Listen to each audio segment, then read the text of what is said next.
Welcome back to another episode of Stand on Guard. I'm your host, David Krayden. Thank you so much for joining me today. We've got a lot of stuff to talk about, and I hope you stay for the duration.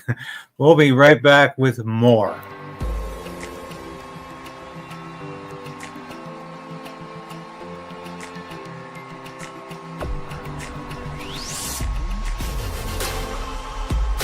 We need political change.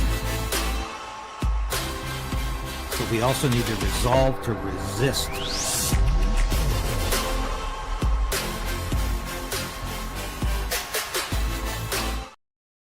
Yes, welcome back to another episode of Krayden's Right, Stand on Guard. I'm your host, David Krayden. I want to talk about Black History Month and Justin Trudeau, if you can put those two concepts in the same breath. I want to talk about David McGuinty admitting I was right about Trudeau betraying us on border security. And we're going to end with Mark Carney. What is he really up to? And why are people falling for the craziness of Mark Carney being an economic genius when he's a clown? He really is a clown. And that's what we have to worry about. Let's watch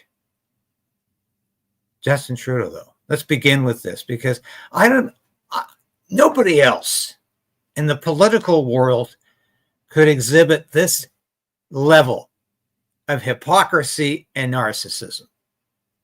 But it speaks for itself. I have to admit, my friends, I'm a little bit emotional tonight.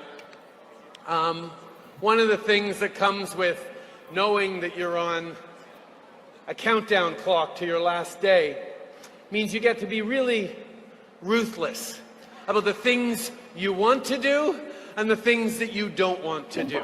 And let me tell you, if I am here tonight with you all, it's because, man, oh man, did I want to see you guys to celebrate one last Black History Month as Prime Minister. It has been the honor and the pleasure of my life to work alongside you, to be there with you, to learn from you, to grow with you, and to count especially on incredible Black MPs and Black members of staff and team who have been incredible in being voices for this community from coast to coast to coast. Now, wait for it. Do you believe this guy? This is the guy who spent a career as a professional, well, semi-professional blackface performer. This is the guy who said he did so many blackface routines in public and in private, he can't remember. So many videos, so many pictures. Then, of course, he blamed it all on the racism of Montreal. He's just an unwitting victim of all this. Never apologized. Never apologized for doing it, but never apologized for accusing everybody else in the room of being the racist. Just like he does never apologize for everybody else in the room being the misogynist when he's the misogynist. But he's the one who's demonstrated racist behavior throughout his entire life. And of course, Pierre Poilievre points this out all the time, and Trudeau can't deny it. He just ignores it. But here he goes on about Black MPs I have known. Let's hear from one of those Black MPs again. Incredible. The level of contempt and almost hatred that he approached me with. I have never felt more scared in my life of someone to be in a room with someone. And I knew that happened. Heard of wounded narcissism? Oh, no, I have not. Rings a bell? No. Well, beware of it. Seriously. There we go.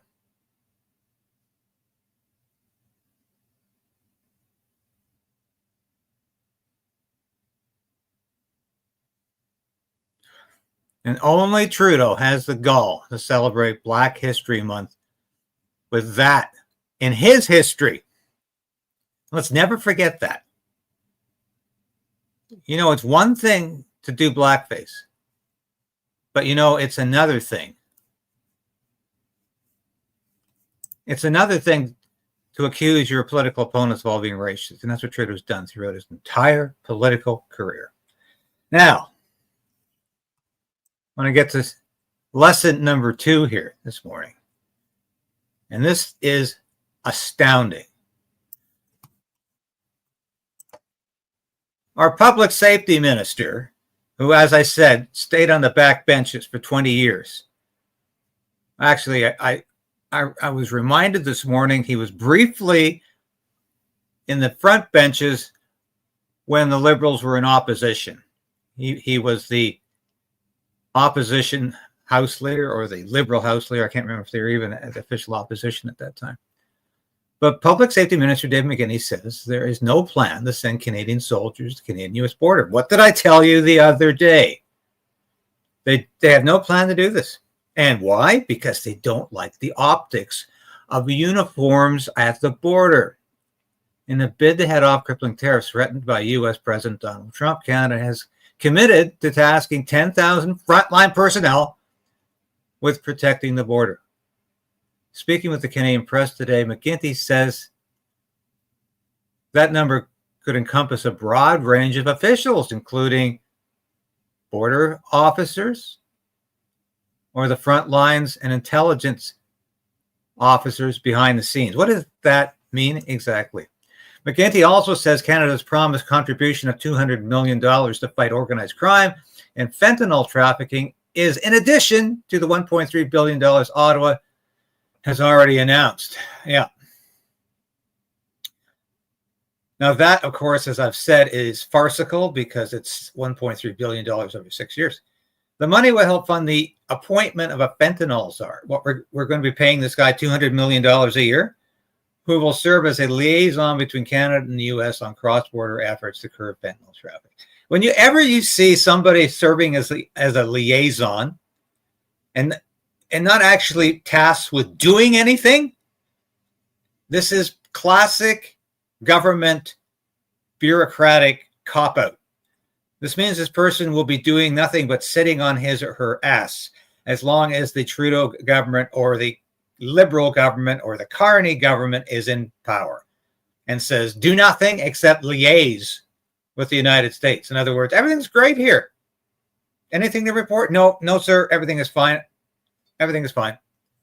And that's what this fentanyl czar will be all about.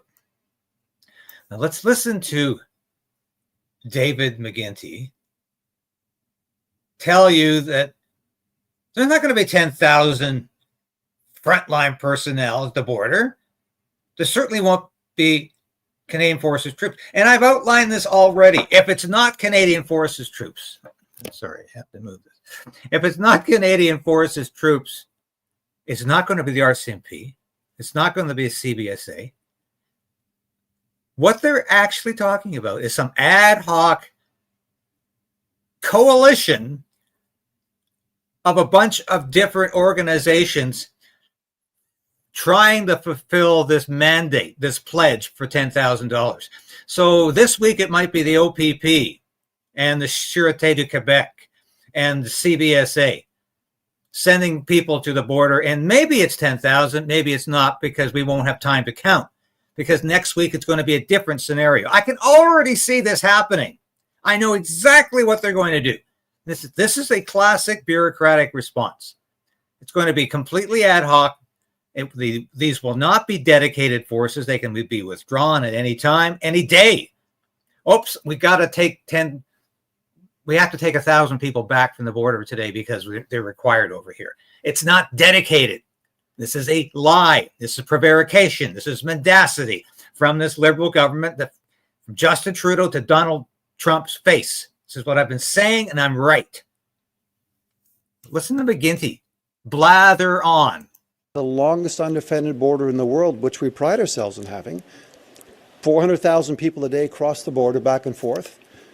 Billions of dollars of trade back and forth. Jobs at stake. I don't understand why somebody can sort of willy-nilly throw out a suggestion that the entire Canadian border should be militarized. I don't think that's predicated on fact or evidence. We have incredibly strong teams, a strong border which is getting stronger. The RCMP, the CBSA, conservation officers, Indigenous police, provincial police forces, municipal police forces are cooperating. There it is. There it is. That's the ad hoc coalition of so-called frontline personnel. It will be different every week.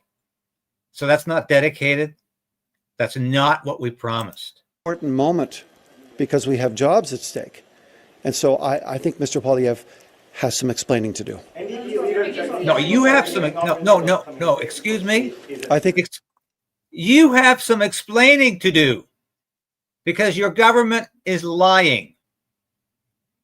What you're proposing here is inadequate. listen carefully to everything coming from the White House and act accordingly. But what we're really focused on right now, public safety. I'm here today with the President of the CBSA, the Deputy Commissioner of the RCMP, and my Parliamentary Secretary, Jennifer O'Connell. We're here to operationalize a border plan. We're putting into place measures which will strengthen the border, make it stronger than it already is. We're making huge progress, and there's more to be done. They're making no progress. There's no more to be done. When you have a sidekick like Jennifer O'Connell, how can you even take this man seriously? This is an absolute brazen attempt to bypass everything that was promised. Even the fentanyls are. The definition falls far short of what is required for Canada to be taken seriously in any of this. It falls far short of the requirement. But am I surprised that this turned out this way? You know what is really worrying me, though, right now? Now, this is a new poll out today. Canadians pick Mark Carney over Pierre, Chrystia Freeland, and Karina Gould, well, who cares, to negotiate with Donald Trump. This is a Nanos survey. Generally,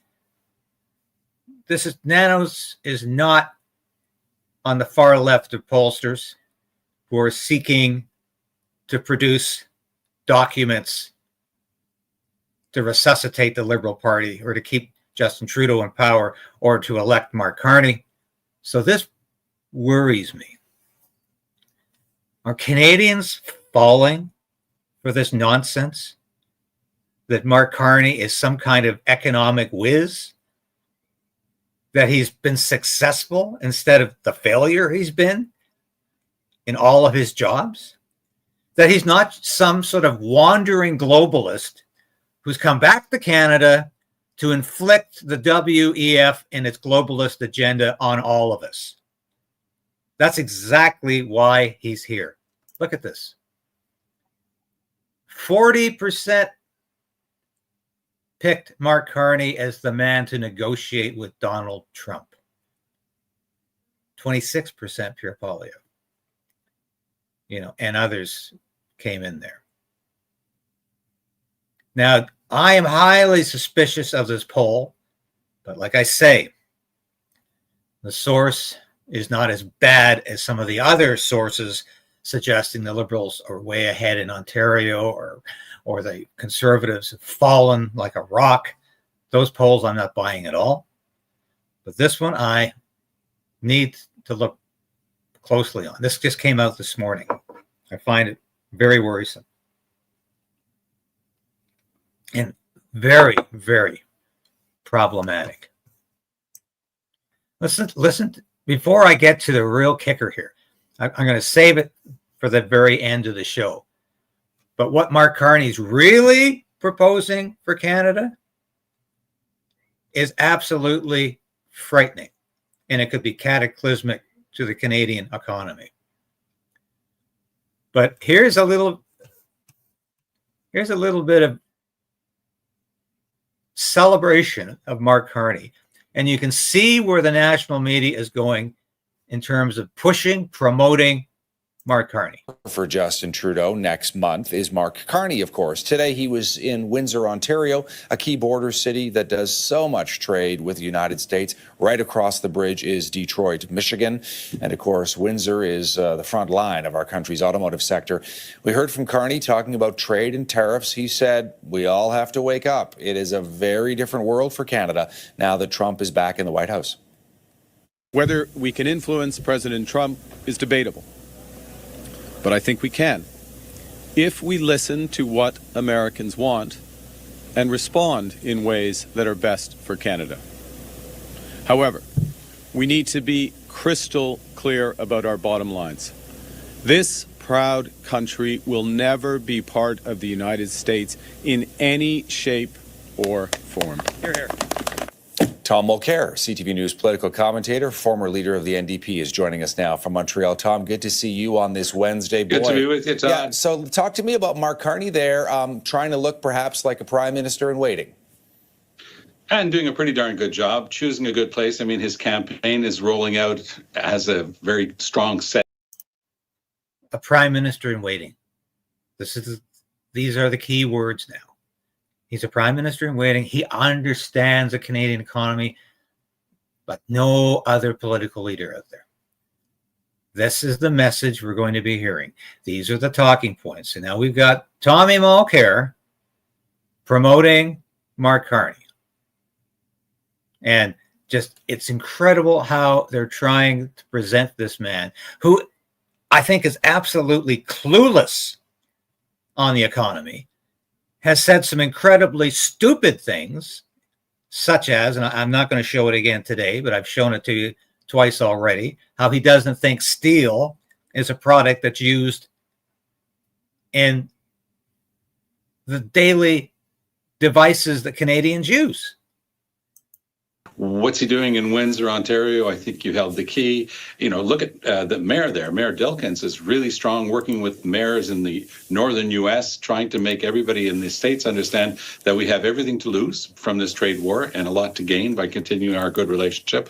So Carney's there, beating his drum, saying, look, this is the way I would deal with it. I think that Americans understand that there are certain things that are non-negotiable, like Canada becoming the 51st state. And he's addressing, of course, Trump directly with that, because Trump was using that taunt right up until the moment before he announced his so-called 30-day pause. So Carney's showing the depth of his experience. He also had a little bit of fun, talking to a crowd last night about Trump in a way that probably pleased the crowd, but probably wouldn't please Trump. But I think that that's part and parcel of introducing himself to Canadian voters.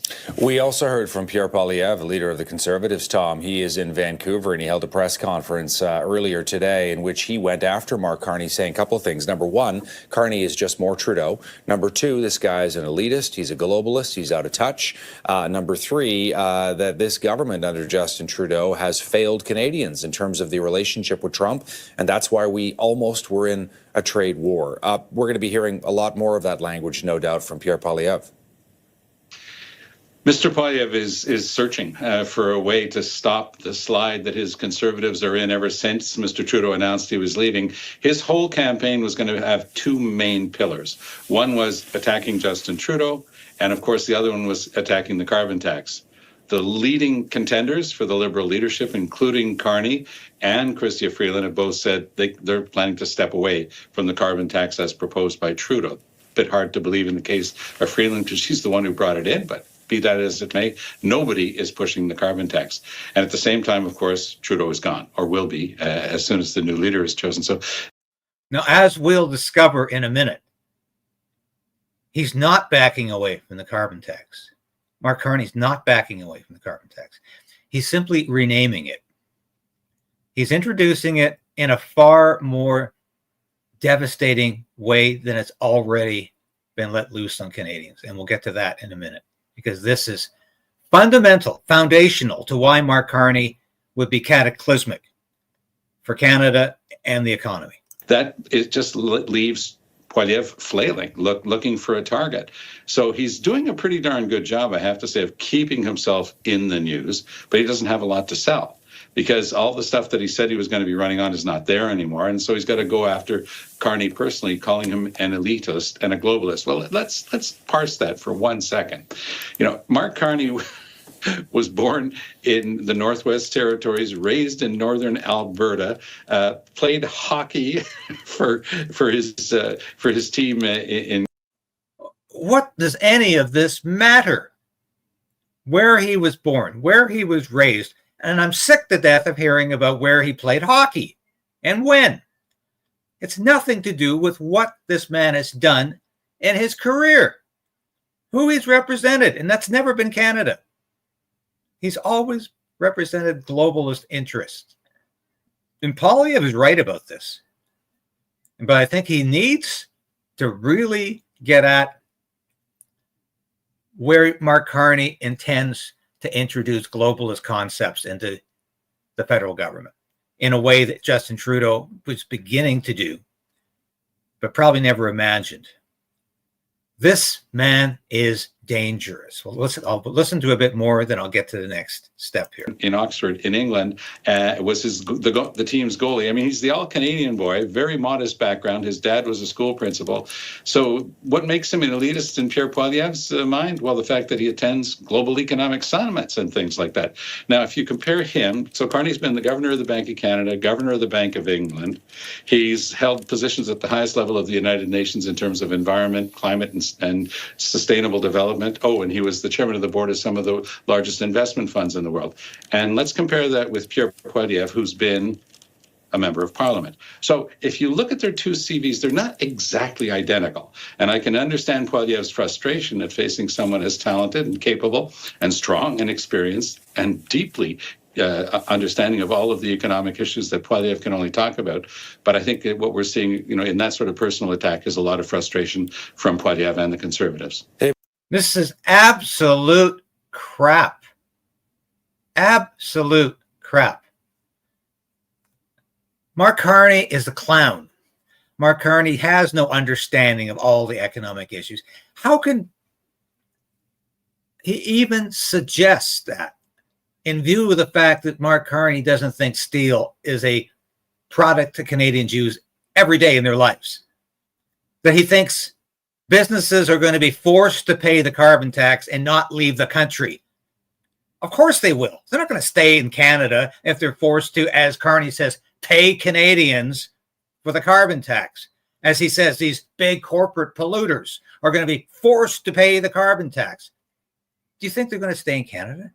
No, they're going to leave. So Mark Carney is not very bright.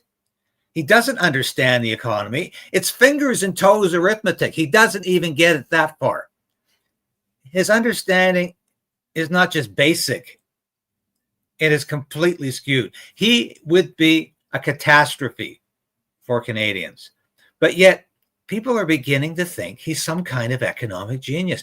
And we put this together yesterday because I mentioned a great 1979 film about a guy who really didn't have too much on the ball intellectually, but because he only repeated what he'd heard on television in small snippets, he only said enough to make you think he knew more. The public thought he was an economic genius. And that's exactly what's happening to Mark Carney. People are assuming this guy must know everything because, my God, he was the governor of the Bank of England. He was the governor of the Bank of Canada.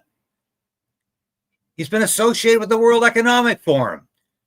He worked for the United Nations as their globe-trotting climate change goodwill ambassador. He must know something.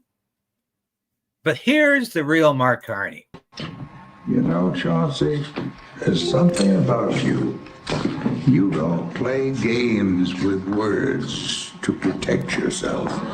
I had no brains at all. The stuff with rice pudding between the ears.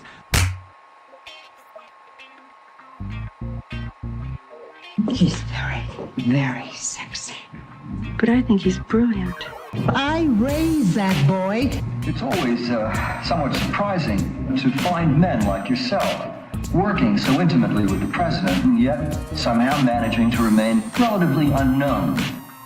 Yes, it is surprising. And look at him now. I can't write. Well, I heard he speaks 8 languages. I can't read. I like to watch TV. I understand. How much steel are you using these days, Todd?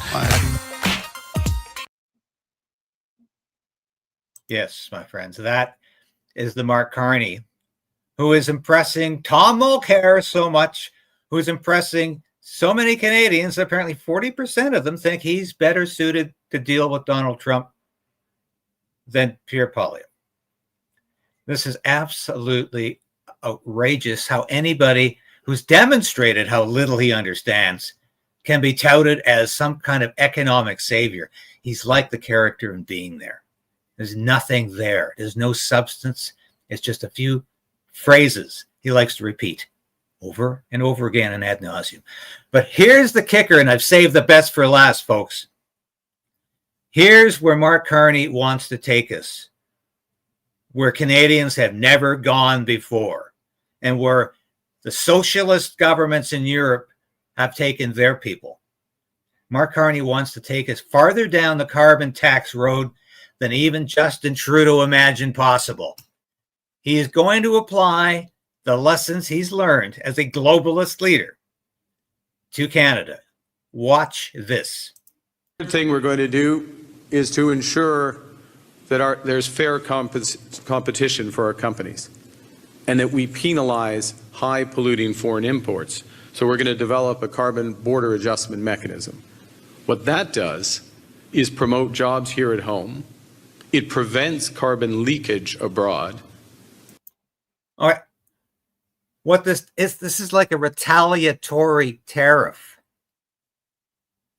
Do you think it's going to promote? Why is it going to promote jobs here?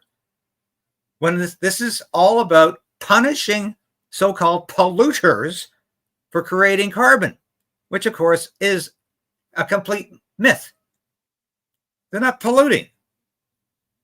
But this is somehow going to create jobs in Canada because we're going to push corporations out of Canada. And miraculously, Canadians are going to create jobs to replace these. This is a retaliatory tariff that's going to increase the price of food by 20, 30, 40%.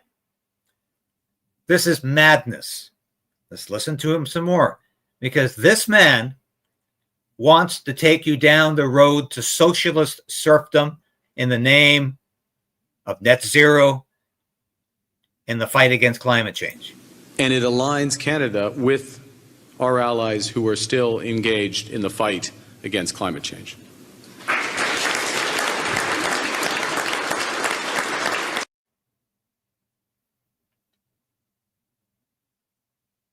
Hey, Davos. Now we'll listen to Liz Truss here in a minute. This is from my interview with Liz Truss. She addressed this very issue.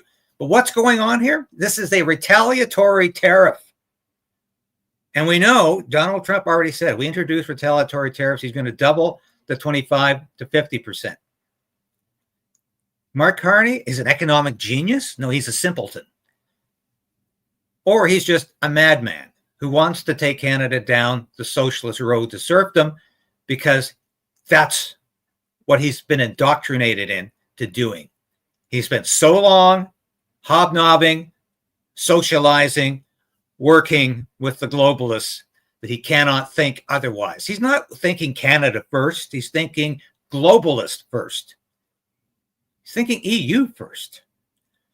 He's thinking all of those countries that are fighting the climate change war with Canada. That's who he's fighting for. He might talk like a reasonable guy at times. He says he wants to reduce regulation. In fact, the other day he was compared, and we'll get back to Liz here in a second. The other day he was described by one publication as Pierre Poilievre light, because he's sounding kind of reasonable about the carbon tax. Yeah, it went too far. It hurt too many Canadians. So we're going to get rid of that consumer carbon tax. And he wants to reduce regulation, supposedly. But what he wants to do is even worse, because we'll be paying not just the 40 cents a liter on the gas or the 60 cents a liter on the gas. That, of course, is also applied on everything that we have to transport in this country, especially food. It's going to create a retaliatory tariff situation where we're going to be paying incredibly more for our food. And Mark Carney doesn't give a damn about that because he's more interested in fighting climate change, as he says, along with our globalist friends, as he likes to talk about them. Mark Carney is a dangerous man. And for people to begin to think for a second that he's got some kind of secret recipe for the Canadian economy, that he really understands it. And he's fooled Tom Mulcair. That's why I showed that, because Tom Mulcair can sometimes be reasonable. He's been totally taken in by Mark Carney's absolute blather, his nonsensical patter, his stupid talking points that mean absolutely nothing. The guy really is not capable of running a country, a government, even a party. But that's what we're looking at with Mark Carney. He has put it over on too many people. And I tell you, Poilievre has got to expose what he's doing here with this initiative because it's dangerous. In the World Economic Forum, the United Nations, the IMF, all of these bodies now subscribe to the same worldview. And it's a new version of socialism. That's what this is. You know, net zero, transgender extremism, Islamism, all of these things involve taking power away from individuals and families and businesses and instead giving the power to supranational institutions. And that is what people in the West are now rebelling against, and rightly so, because if we carried on down that path, we would be seeing the end of our civilization. Precisely. And that's what we're going to see. See that white space there? That's the end of our civilization. And that's what Mark Carney is heralding. We're going to keep on Mark Carney behind every day here until we expose what this man is all about, what he's trying to do, how he's trying to punish Canadians in the name of climate change, how he's trying to destroy this economy, and how he's not suddenly a moderate. He's not suddenly this guy who really just wants to be a little to the left of Pierre Poilievre. He might even be to the left of Justin Trudeau. This man, of course, who hobnobbed with the friends of Jeffrey Epstein. We have those pictures. He's never addressed that. And to suggest that, he's a regular guy like you and I. Because, well, he was born in the Northwest Territories, raised in Edmonton, played hockey, for goodness sakes, during university. That makes him safe. This man has completely been dominated, controlled, and indoctrinated by the forces of globalism. He is an agent of the World Economic Forum. He's an acolyte of Klaus Schwab and the rest of them who want to enslave you and say, you won't own anything and you'll be happy. You'll be eating insects and you will never see meat again. You'll be living in 15-minute cities and never allowed to travel. That's where Mark Carney comes from. And that's what Pierre Poilievre has to remind voters of every day. Because Mark Carney should not be allowed to put this charade over on Canadians. And as long as I'm on this show, I am going to ensure that we talk about this every day. Mark Carney is a clear and present threat. He's an existential threat to Canadian freedom, to your freedom and mine, and to the health of the Canadian economy, which he doesn't understand better than Pierre Poilievre or other Canadian political leaders. He understands it less because his understanding is all predicated on net zero concepts of getting rid of fossil fuels and of going back to a new Stone Age that will usurp your ability to just live a normal life as a Canadian citizen. That's all I've got today. Remember to visit our store, please.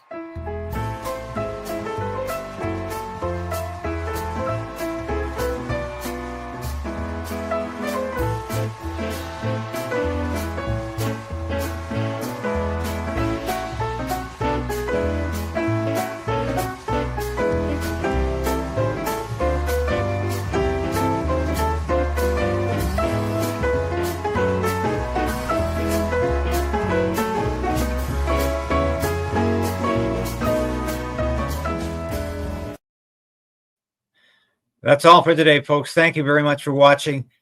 I'm David Krayden for Krayden's Right and Stand on Guard. I'll be back again tomorrow at 10 o'clock to talk about more of the news you need to know. And remember, we can resolve to resist together, and we do not have to submit to another liberal tyranny. Thanks for watching.